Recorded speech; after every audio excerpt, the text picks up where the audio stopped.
Bem-vindos. Hoje a gente vai fundo na história de uma figura, assim, bem interessante, mas com poucos registros formais, né? José Ferraz de Vasconcelos. Quem foi esse homem que hoje dá nome a uma cidade inteira em São Paulo?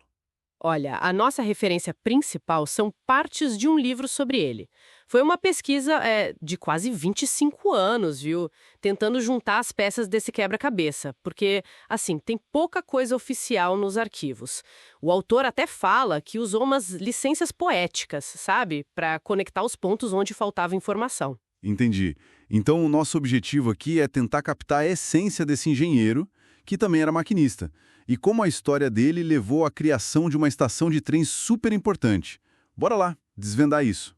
Tudo parece começar ali por volta de 1920, né? Com um encontro curioso. Um tal de Pedro Foschini, que era um empreendedor com um loteamento Romanópolis. Isso. Procura insistentemente o José Ferraz de Vasconcelos. Na época, ele era chefe do 2º Distrito da Central do Brasil, a FCB. E o Foschini queria uma coisa: uma estação de trem lá em Romanópolis. Exatamente. E a resposta inicial do José foi bem pragmática, sabe? Ele mostrou os problemas. Romanópolis era muito pequena, não tinha demanda que justificasse o gasto da FCB.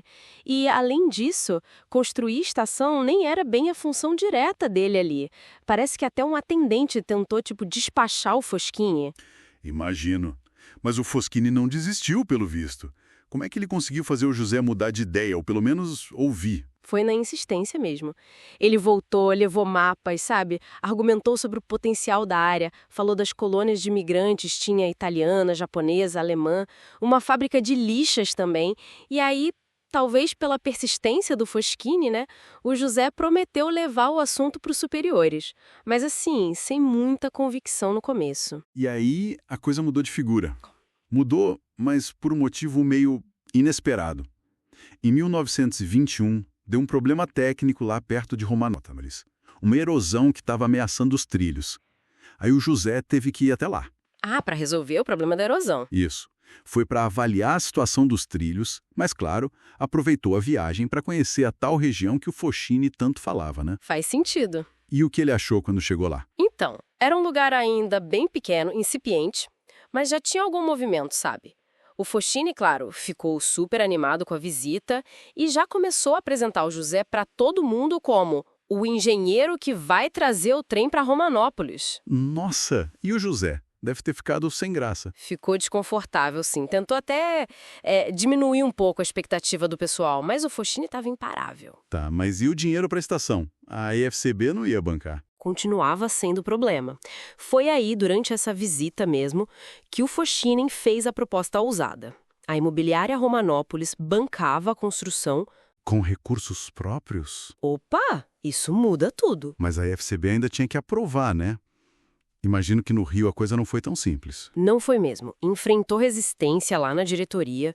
O pessoal argumentou que, faltava projeto, não tinha engenheiro para supervisionar, os custos de viagem, enfim, parecia que ia emperrar de novo. E como é que resolveram esse impasse? Aí vem a parte mais surpreendente da história, eu acho.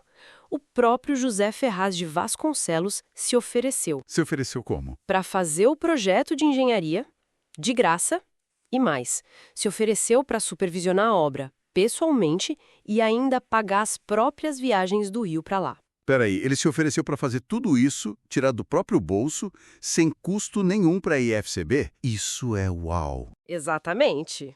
Diante de uma oferta dessas, né, a FCB ficou sem argumentos. Acabaram aprovando a construção.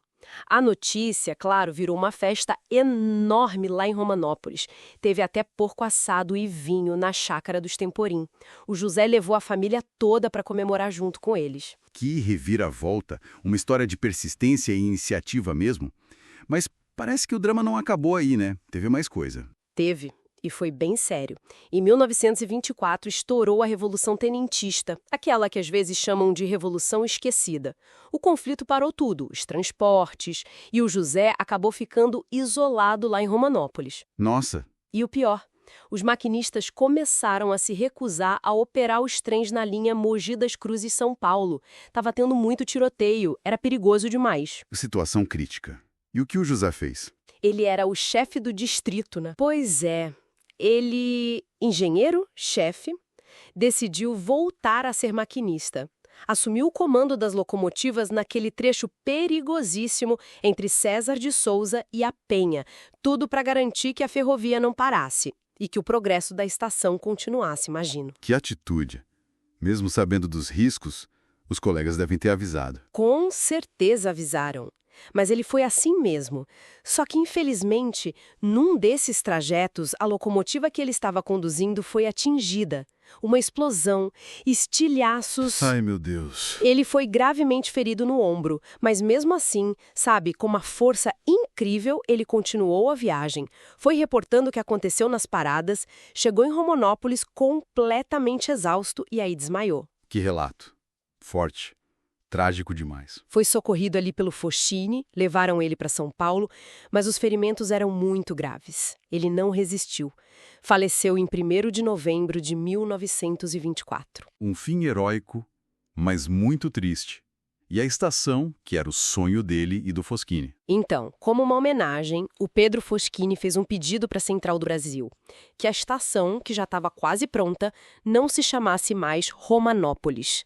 Pediu que se chamasse Estação José Ferraz de Vasconcelos. E aceitaram? Aceitaram. O pedido foi aprovado e a estação foi inaugurada com o nome dele, em 27 de julho de 1926. Aí a fonte também menciona a família dele, né? A esposa, a Amália, os filhos. Uma das filhas, a Dora Vasconcelos, se tornou uma poetisa bem conhecida e foi uma das primeiras embaixadoras do Brasil.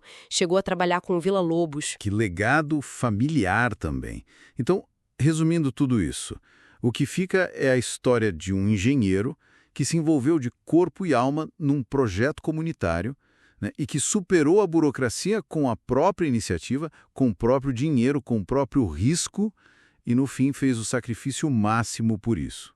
Pela responsabilidade, pelo progresso que ele acreditava. Exato. A dedicação dele não só tornou a estação possível, mas o nome dele acabou batizando o lugar todo. Eternizou o legado de uma forma muito concreta. Fica pra gente pensar, né? O que leva alguém a um nível de compromisso e sacrifício tão alto assim, por uma causa que vai muito além do interesse pessoal, sabe? Ainda mais numa época tão conturbada como aquela, com revolução e tudo.